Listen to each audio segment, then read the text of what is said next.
Thank you, Ted, for those opening remarks. On behalf of Yale Center for Customer Insights, I sort of want to welcome you all also to New Haven, to Yale, to the School of Management, and to this new auditorium. The reason I emphasize the new auditorium bit is people used to complain about the cramped spaces when we used to have these conferences in the earlier years. We have a session later, I know, on big data, so maybe I'll start with a small data study. How many of you have been to one of our conferences before in the room? So roughly 50%, and I think 50% are new, so it's always nice to see the old faces and new faces, and it's sort of a testament to the speakers that we get, but more than the speakers itself, I think it's the ideas around which the conference is focused and the whole center is focused.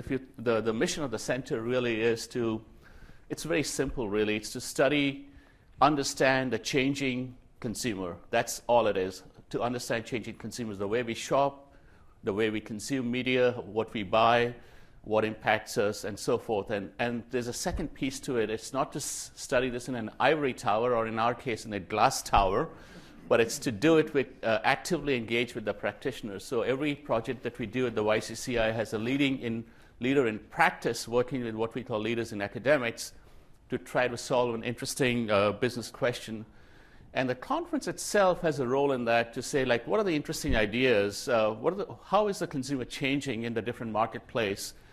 And use that as an opportunity to excite not just the people at Yale, but our colleagues, the academics in the audience, about what the interesting questions are that keeps you people sort of up at night. A little bit in the speaker format. After the opening keynote, most of the talks are around 25 minutes, 22 minutes. I sort of use the analogy of the New England weather. Although we have fantastic speakers, if you're by chance not interested in any theme or topic, just wait 20 minutes and it'll change. And as I get older, I really enjoy that format. I develop sort of ADD, if you like. Sort of transition on to pleasure to introduce our opening keynote today. And there's a Chinese saying, which I actually have been using it a lot: may you live in interesting times. And if you go online, there's a big debate what interesting means. Is it a blessing? It's a curse? It could be both. And then the Chinese say, we never really said it. It's one of those like fortune cookies that the Americans attribute to us. It's not a Chinese saying. In any case, if you look at, as Ted was alluding to in Tom Friedman's book, in 2004, around 10 years ago, Facebook sort of existed, didn't exist. And in 10 years, it's got over 1 billion members. There are over 7 billion mobile devices, which is roughly the same as the number of people in this world. And then if you talk to Cisco or IBM, how many digital devices are connected to the internet? And that number is, I hear all sorts of numbers from hundreds of billions. So it's clearly interesting time for our opening keynote, Carolyn, Everson, who's going to be the keynote speaker. She's the Vice President of Global Marketing Solutions at Facebook. And before Facebook, she worked with, I think in a similar role, but she can correct me if I'm wrong, at Microsoft. And prior to that, she was at MTV. And the way I understand the role is obviously to understand how Facebook's advertising partners, whether it's agencies or companies that use the platform, can engage with their own consumers to sort of create value through all the communication expenditures that they might have. She, as in terms of where she went to school, she went to that other school in a small town in Cambridge, but we are still delighted to have you here. Welcome. Yeah.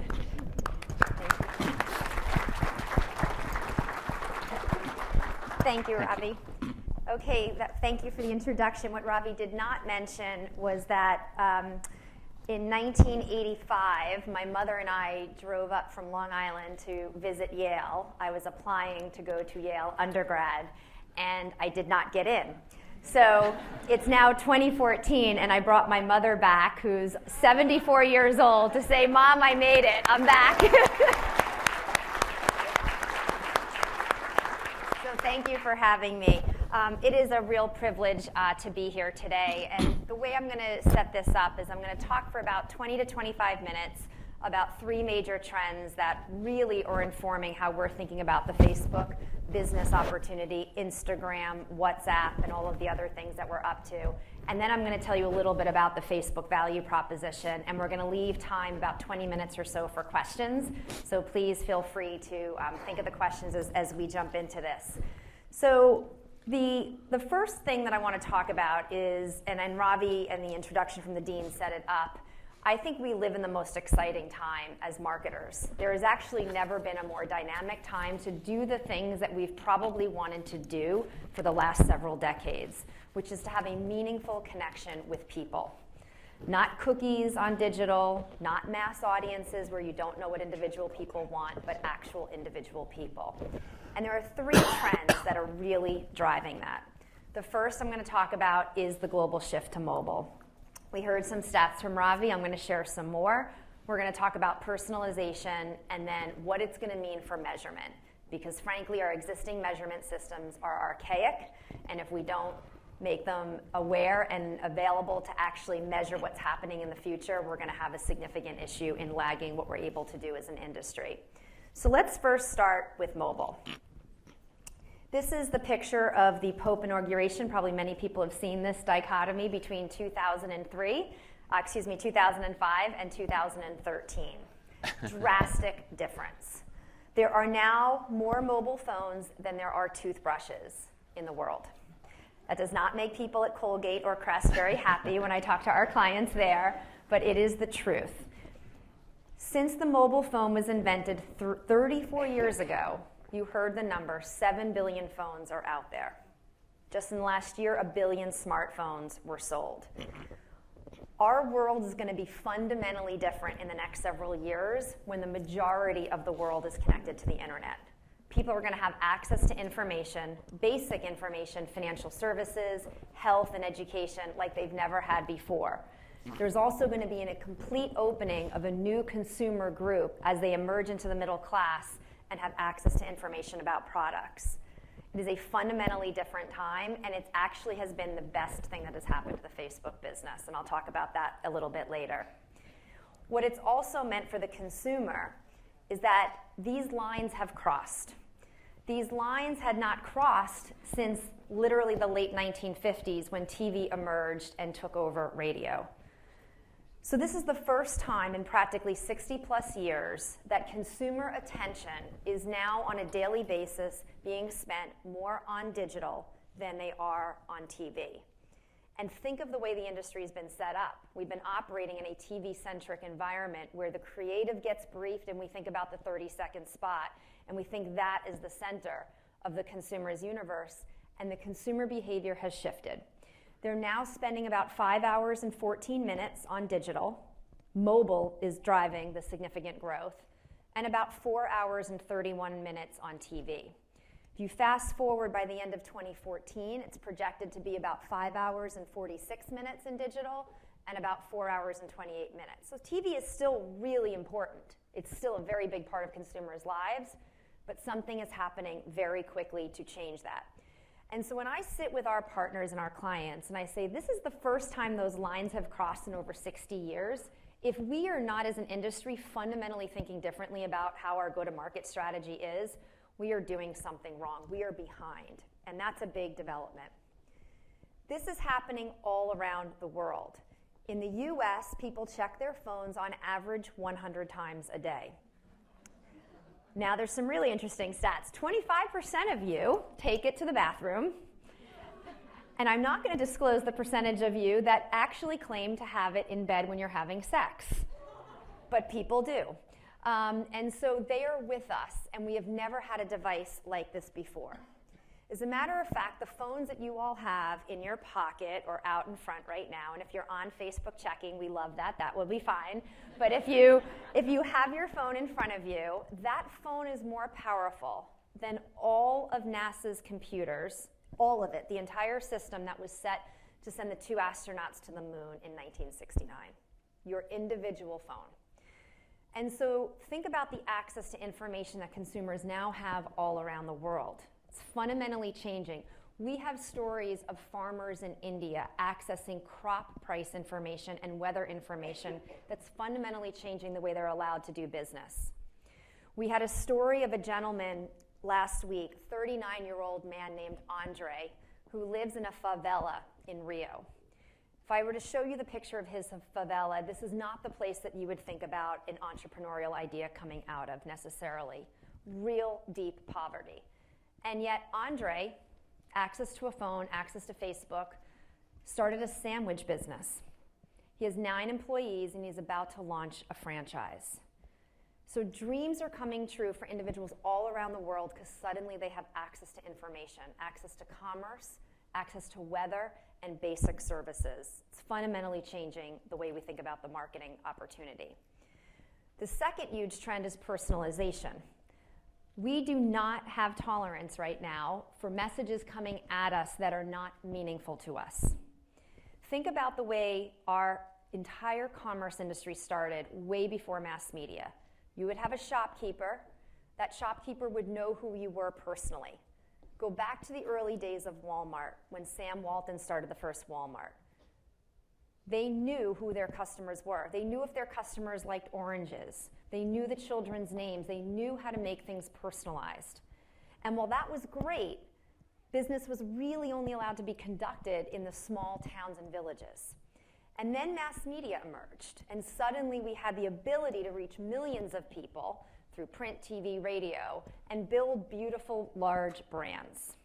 But we lost something. We lost personalization.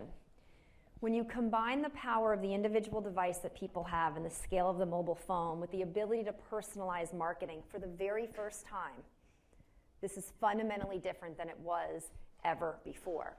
When the internet first started, there was a great cartoon, and it was a New Yorker, and it had a picture of a dog in front of a computer screen. And it said, the internet is fabulous, no one actually knows if you're a dog. Because 10 years ago, before Facebook started, you never dreamed of putting your identity online. For those of you that were online when it first started, I guarantee you had a tag name. My AOL name was CNE Pluto, my initials and my first dog's name. And I guarantee most of you in this room did not put your real identity online until the last several years, whether you joined Facebook or you started to get comfortable with what was going on in commerce. Now that we actually have authentic identity, we have the ability to take the brilliance of mass marketing, but actually make it personalized. Now, what is this going to mean for measurement? If you think about measurement, our systems are archaic. Number one, we do not measure effectively as consumers travel from different devices throughout the day. They travel seamlessly from their phone to their tablet to their PC. They often have the TV on. They're on a multi-screen environment, and it's becoming a real challenge for marketers to measure this. As a matter of fact, here are some interesting statistics. So 60% say they use at least 2 devices a day, as you can see from here, and 40% say they start an activity on one and finish it on the other. This has profound implications for many of the marketers in this room. Let's say I'm Pam, who's going to be speaking later from Frito-Lay, and she has a big campaign that she wants to get out. She should know where, A, she's reaching that consumer in the morning, what's happening to that consumer throughout the day. Perhaps she wants to send a different message when that mother is actually shopping in store on her mobile device. Being able to track consumers through these different devices is something we're going to have to get to as an industry. This is the result of what happens when we don't. Here are 5 individuals on the left-hand side. This is how they travel throughout different properties throughout the day. So we just picked 5 sites, site A, B, C, D, and E. The measurement system that is the industry standard right now is what we call last click attribution, meaning we only know where that person was on their last site. You as marketers and industry people need to know how is that consumer traveling throughout the day. What interests, what sites are they going to? What activities are they doing? What apps are they doing? So you can target messages very, very specifically. So at Facebook, we have a very strong belief in multi-touch attribution, and that's what we're working very hard on as becoming the industry standard, because we think we have to understand consumer behavior at a much deeper level than just that last click. So those are the 3 big industry trends. Now let me talk a little bit about Facebook. I mentioned earlier that you are your unique identity on Facebook. So this is my profile page. Thumper and Barney, for those of you that are wondering, are my 2 dogs that we lost in the last year. My Facebook team surprised me by naming the conference room right where my desk is after them. But this is me. I am on Facebook. I am myself. I'm a mother. I post pictures of my daughters. I talk about the brands that are important to me. I check in at places. This is real. This is Carolyn. This is not a cookie. And what that allows you to do is actually target me in a really, really profound way. And of course, it's not just me. This is the map of the current connections at any given second on Facebook all around the world. Engineers drew this in terms of the connections that were happening. And what is happening today is that we have almost 1.3 billion people. 800 million are coming back every day. That number is super important to us because what we don't want is a service that people come once or twice a month. We want to be a place that people feel a utility on a daily basis, that we are adding value, that we're developing relevant content for them to consume on a daily basis. The mobile growth has been extraordinary. You can see the numbers here. Almost a little over 600 million on a daily basis and 1 billion every month. Mobile has been the very best thing that has happened to the Facebook business because it has allowed people to connect throughout the day to something that's quite meaningful to them, to friends and family, to brands and information that they want to have access to. But what's more important for us is the level of engagement. Are people interested in coming back every day? And so that's how we think about it. Let me take it a step further on what's happening on mobile. Here are some fabulous mobile apps. You recognize all of the names. When you put all of them together, Facebook and Instagram is larger than all of those combined. So on average in the US, we have about 1 out of every 5 minutes. It's about 22.3%. Call it 1 out of every 5 minutes that somebody spends on their mobile device. So throughout the day, whether they're on their PC, their tablet, or their phone, we have an ability to connect with them and get them a relevant message. And it's becoming very, very powerful. And it's allowing us to do this, which is to make business personal again. To take that scale, right, those numbers are big. It's 120 million a day in the US. Those are big mass media numbers. And while they're interesting, what's so much more interesting is to be able to say out of that 120 million, I want to find the 12 million people that are in market to buy a truck in the next 3 months. I want to find the 4.2 million people that have bought shampoo in the last 30 days. I want to find the 8 million people that are going to be coming off their mobile plan and might be in the market to switch providers. That's the kind of data that brings it together. What I'd like to do now is show you what the experience is. I'm going to ask how many of you are actually on Facebook. And it's okay if you're not, but all right, most are. Okay, this is the experience for those of you that are not on Facebook. This is the experience of what consumers see when they pull out their phone and look at their Facebook newsfeed. So I'm going to play a video, and I'll come back and explain what it means from a marketing standpoint.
So the notion of the Facebook news feed, and here's an example of it scrolling for you real time in a tablet form, is that we want every one of those 1.28 billion consumers that use our product to feel like they're having a personalized digital newspaper, one that's curated for them. And so if I were to ask all of you on Facebook right now to pull out your phone, none of your news feeds would be, none of them would be the same. None of those 602 million people every day on mobile would have the same news feed at all. And the way our algorithm pulls it together, there's literally thousands of variables, and we're taking signals, consumer insights about what's important to you. Who are you most connected to? Which posts do you actually enjoy and comment on? Which brands are you most connected to? Which public content, news, celebrities, sporting events? And we're pulling it together and giving you a personalized digital newspaper every time you pull out that Facebook experience. And the notion there is that if we curate your best content, something that's incredibly relevant to you, that's going to be a delightful experience. And so the algorithm is constantly trying to learn and take signals from everything that you are doing on the Facebook platform to deliver as relevant as an experience as we can possibly do. And what that allows us to do for marketers is to deliver what we say, all of the people that matter to you. So I know we have Visa in the room. We're able to say to Visa, as an example, here are the customers that have these types of credit cards and have these purchase behaviors. Here are customers that have these set of interests. Again, with the Frito-Lay example, here are customers that have purchased your product or have purchased snack foods in the last 3 to 6 months. It becomes much more of a personalized targeting and allows marketers to get to the people that actually matter to them, thus reducing a lot of waste and inefficiency that's in the marketing budgets today. And where are you going to be when you have that message? You're going to be in an environment where people are fairly captive and interested in the content we're delivering, because as a brand, you have the privilege to be in the same place as someone who's getting an update from their friend or family, or a celebrity or a piece of news. And by not cluttering it up with lots of advertising that's not relevant, we're creating and curating a really specialized experience for consumers every day, everywhere. Now, let me share an example of what Coca-Cola did. During the Super Bowl, you might have seen a film. I'm going to share it with you in a second, a 60-second film called America the Beautiful. And they had the film. They were all set to run in the Super Bowl. And then they realized, is there a different way to introduce it to people all around the world? So first, let me show you the film, and then I'll explain what we did for them. Oh, for spacious skies, por tus olas de granos d'amber, yo piscina sakuti, sa ibabaw ng mga prutas. America, America, God shed His grace on thee.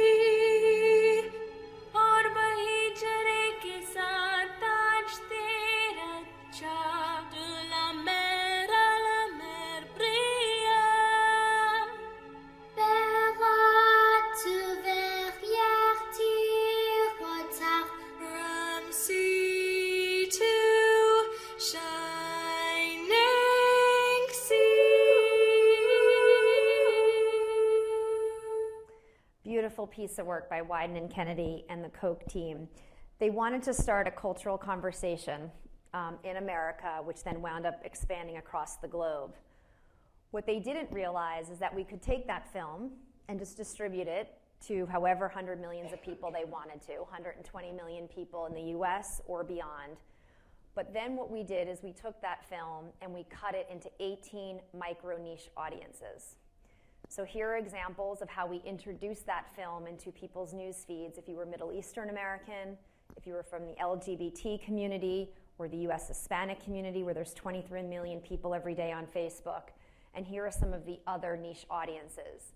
The notion there was that if we could introduce a beautiful piece of creative in a more personalized way to different audiences, it would allow people to engage with that content in a way that they never thought possible. So the same film cut into 18 different niche audiences and then introduced in a really powerful way. Now, it took a lot of bravery for Coca-Cola to even introduce this film at Super Bowl. There was a lot of controversy around it, and those first few hours when we introduced it, about an hour before they launched it in the Super Bowl, it was a difficult couple of hours because there was a lot of negative sentiment. And it took the bravery of the team at Coca-Cola to say, let this play out, because what we're trying to do is start a cultural conversation. Fast forward, it played out. Momentum swung incredibly positive that Coca-Cola took such a stand, a brave stand. And they wound up using all of the consumer sentiment data and analysis to give them the confidence to launch this at Sochi. So it's a really amazing story of taking what is a beautiful piece of work on television, great big awareness, and how do you introduce it in a real, more personalized way. Now I'm going to take you to the emerging markets and share with you an example in Kenya of how we're doing this. So you might have heard that Mark Zuckerberg, our CEO, announced Internet.org about a year ago. The notion of Internet.org is to provide an ability for the several billion people that do not have internet access to get them online. When we announced that initiative, one of the things that we did not know was that 80% of the global population, 80% has access to either a 2G or 3G tower. So where we think that we need to send up drones and balloons and lots of different ways of providing people access, what we found is that 80% of the population actually is in range of a tower. So why are they not accessing the internet? Two issues. One, awareness. To many people that have never had the internet, they don't know what the internet is. When you go in and you buy your first mobile phone, why would you be joining when you don't know what that is yet? And so one of the ways to drive actual internet adoption in the emerging markets is through services like Facebook and Google and Twitter and things that consumers are recognizing. They know the names, but they don't know what the internet means yet. That's problem number one, awareness. Problem number two is cost. Because the data plans are so expensive that many consumers have to choose between getting a data plan or actually providing food for their family. And so that is what we are working on very aggressively, awareness and cost to provide more people access around the world. Because our next billion consumers are coming from those markets. And the next billion consumers for PepsiCo or Coca-Cola or Procter & Gamble or Unilever are also coming from those markets. And so collectively as an industry, we have a lot of incentive to try to get access to people there and provide them these services as little as cost as possible. When we do have consumers that have access, powerful things happen. The leading political party in Kenya came to Facebook because they wanted to reach people in Kenya to make them aware of the election and encourage them to come out and vote. They did a program on Facebook on feature phones that looked like this, encouraging people to come in and vote. And 3.3 million people in Kenya received this, got informed of the opportunity to go vote, know the election day, and it was extremely powerful. And there are stories like this happening all around the world. So getting access to those consumers that don't have it right now is a huge priority for Facebook and, frankly, the entire industry. 45% of the revenue of P&G and Unilever is already coming from emerging markets. And some of our major partners, it's even more. And so this is a major growth initiative for both Facebook and them. By the time you all go to bed tonight, about 180,000 people will have joined Facebook in India. About 125,000 people have joined Facebook in Brazil. It is happening that quickly. So in the beginning, when we talked about the pace of change, literally over 1 million people will have joined Facebook by the time we go to bed tonight. New people will have access to the internet. It's extremely powerful. Let me take you back to our part of the world in North America and share an example of what a Canadian retailer is doing. It's named Canadian Tire. Their division is Sport Chek, which is the largest sports retailer. For 92 years, they have been using paper flyers. For 92 years. Every week it goes out with the Sunday paper and they distribute it to consumers all around Canada. But they found out their consumer insight was that the young people are not buying newspapers anymore. You ask people at Facebook that I work with, I'm old compared to everybody else working at Facebook. You ask them what a paper flyer is, they don't even know what you're talking about. So this has happened for 92 years. So the insight was our younger audience, our younger consumers don't even know what this is anymore. How do we take what we did there and move it into a digital environment? So Sport Chek worked with Facebook, with Google, and they said, we're going to digitize the flyer. But they didn't just say, we're going to try it out. They did something really bold. They pulled the paper flyer out of the market for 2 weeks, completely, wiped it out. We're going to go all in digital. They thought the sales would increase about 5% year over year. Overall sales in their store went up 12%. And for the products that were specifically advertised in the newsfeed, they had a 23% year-over-year increase. Dramatically changed their thinking. They're shifting major budgets out of print and trying to get where consumers are, which is in a digital environment. So sometimes we get really super brave and we pull something out and test it. But that's what's required for all of us, is to test and learn and take chances, because the one thing that's constant is that the consumer behavior is changing dramatically. And so this was an example of what one client did to capture that opportunity. Now, where is Facebook going looking ahead? I want to give you a few insights and then we'll jump to questions. We purchased Instagram just about 2 years ago. It had less than 8 million users. Instagram now has 200 million people. It is one of the fastest growing apps that's ever existed. It's growing way faster than Facebook did. And we introduced a marketing opportunity in November where we would allow brands to come in very selectively and develop beautiful imagery that was in line with the Instagram community.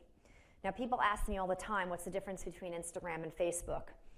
Instagram, people discover content first, whereas Facebook, you discover people first. You connect with friends, you form groups, whereas Instagram, literally over 40% of the people follow people that they don't even know, but because they love the content, they love the imagery, they love the people that are capturing the world's moments all around the world.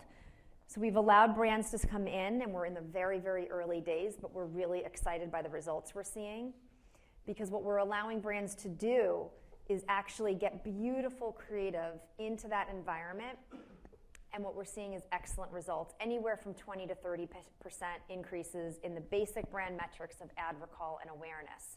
And so we're very early days on Instagram, but we're very excited about what we see. We also relaunched Facebook Messenger, and of course, I'm sure you read about the acquisition that we're in the process of trying to get approved for WhatsApp. So why are we doing that? We're doing that because everything used to be within the Facebook Blue app. You could message, you could form groups, you could post pictures, but what we found is that consumers wanted to be able to message people instantly. They didn't want to have to take the 3 or 4 extra steps to go into the Messenger app and send a message. So we relaunched Facebook Messenger on its own. As a matter of fact, my mother and I were coming up here this morning. I was trying to explain to her what Facebook Messenger was versus her text messages. So hopefully I've answered that question. But the WhatsApp acquisition is very much around this consumer behavior. They just announced that 500 million people are using WhatsApp, and on a daily basis, it's the ability to quickly get messages out, one-on-one, one to groups. We also launched Paper. I'm not sure how many of you have downloaded it. It's still really early days, but here's just an example of the experience. We took the newsfeed experience on the video I showed you before, and we curated it in a way that you can now select the kind of content you want to consume. If you want to consume more news, more sporting events, culture, different topics, and so it's a different way to introduce all the beautiful content that's being curated on Facebook. And what all these things add up to is us evolving from a We Are Facebook Blue app to a Facebook Inc. multi-app strategy in response to consumer demand for all of these different functions. Consumers love uploading photos and documenting the world through imagery. That was the Instagram insight. Consumers want to be able to message really quickly. That was the insight behind the WhatsApp. And so as we think about Facebook going forward, you're going to start to see more apps coming out that are very responsive to specific consumer needs. So at the end of the day, I'm going to wrap and leave some time for questions. We believe this is the best time ever to be in this industry, because not only you have the ability to have the scale, now that we have these mobile devices in our pockets, but you actually know individual identity on the phone, which allows you to target in really compelling ways. And so with that, I'm going to say thank you, and I'll open it up for questions.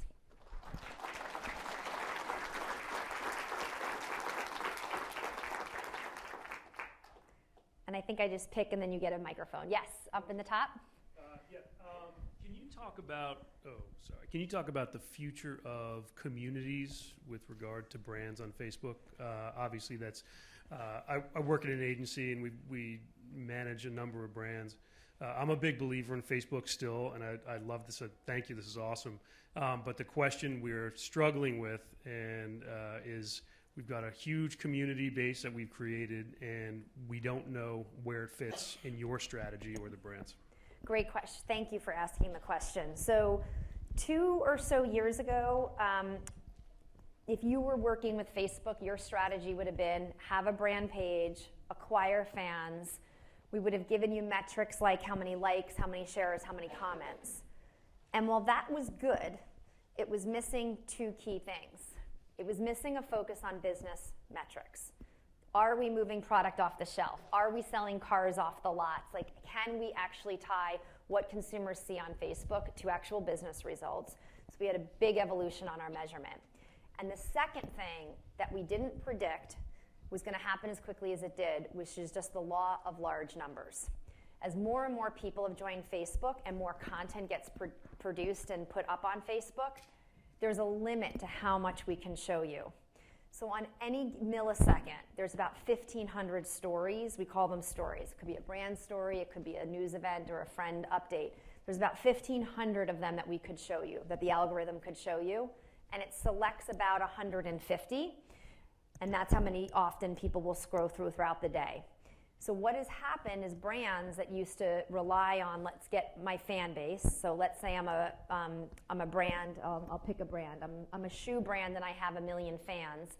That brand would rely on pumping out content to get to those 1 million fans. And on average, you reached about 16% of those fans. That number's going down. Our organic reach is going down, and there's no way to sugarcoat that. It's a law of large numbers. The only way to not do that would be to stuff the newsfeed with more, deliberately stuff it with content that may not necessarily be relevant for the consumers. So to answer your question specifically, if you have a fan base that you have built, there's 3 different ways that they are valuable. First is the ability to target those fans and take those fans and actually compare them to your existing customer base. So we have retailers, Walmart, Target, that have, Walmart's got over 35 million fans. They take their fans, they compare it to their customer list on walmart.com, and we figure out how to message the fan base if they want to get them to walmart.com and vice versa. So one is just targeting, and it can be really valuable from that regard. The second is that ads that actually go to your fan base perform better, because we call it social context, but those fans are more likely to engage with your ad, and that improvement can be anywhere from 3 to 12% depending on the ad, but there's improvement with actually reaching fans. And then the third way is that our auction, because every advertising, pretty much almost all of our products, roughly the majority of them, goes through an auction, you get a price advantage if an ad is getting delivered to an individual that's a fan of a brand. So those are the 3 concrete ways that fans are still valuable. Where it's definitely evolved is the thinking of, okay, I can just publish content and my fans are gonna get it, and that is going down because just the law of large numbers. Does that answer your question?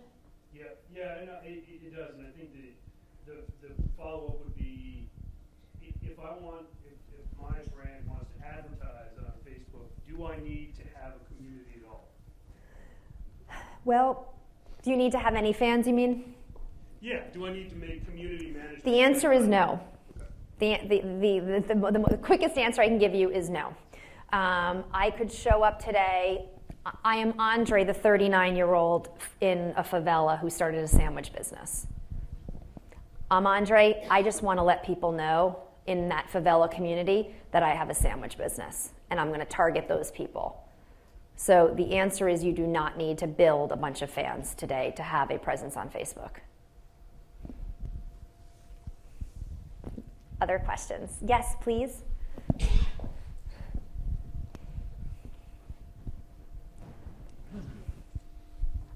Hi, Carolyn. Thank Hi. you for that. I am Bogey Higgins on AOL, but I am Wendy Chambers on Facebook and in the real world. So I was fascinated by what you said. Are you seeing a shift in authenticity? People being their real selves, not only on Facebook, but in the industry, people are becoming more comfortable with it, so you know who you're really looking at and talking to? Well, for sure on Facebook, because it is your real identity. But almost there's really no other service that is at our scale that is real identity. So for example, even Instagram. You can have a name that is not your real name. It might be you posting pictures, of course, because it's you, but you don't have to be Carolyn Everson. I happen to be Carolyn Everson in Instagram, but so Facebook at its scale is the largest compilation of unique identity we have on the internet today. Do I think people are becoming more comfortable? There's no question, right? When you see what people are willing to share, the law of the amount of sharing that's going on Facebook was doubling every year, and it just continues to accelerate. And so part of it is because our privacy has become much cleaner. We now make it very clear to you, if I want to post something just for myself, maybe it's I've gone to the doctor and I've had my annual physical and I just want to keep track of whatever my stats are. I don't know, it's the best example I can think of on the spot. I might want to post that, and it would be a little lock, only me. That's to me. There's other things that I want to post to a smaller group of friends, and then there's, sometimes a few things that I'm like, okay, I'll go public with this. But even I'm careful about what I'm posting to which groups. And so I think because our privacy settings have become better, they were kind of confusing a few years ago, to be honest. I think they're getting better, and I think that is encouraging more and more people to share. The more you are your unique self, actually the better the experience is on Facebook, because we can actually get the right ads to you, and frankly, better content to you. That's great. Yes. Hi. Thank you for your time. What are some of the challenges that you've seen in trying to push people, bigger companies specifically, to go more digital, to have those types of success stories of, completely cutting off your physical advertisements? And how can we, I guess for startups as well, how can you kind of push that value proposition?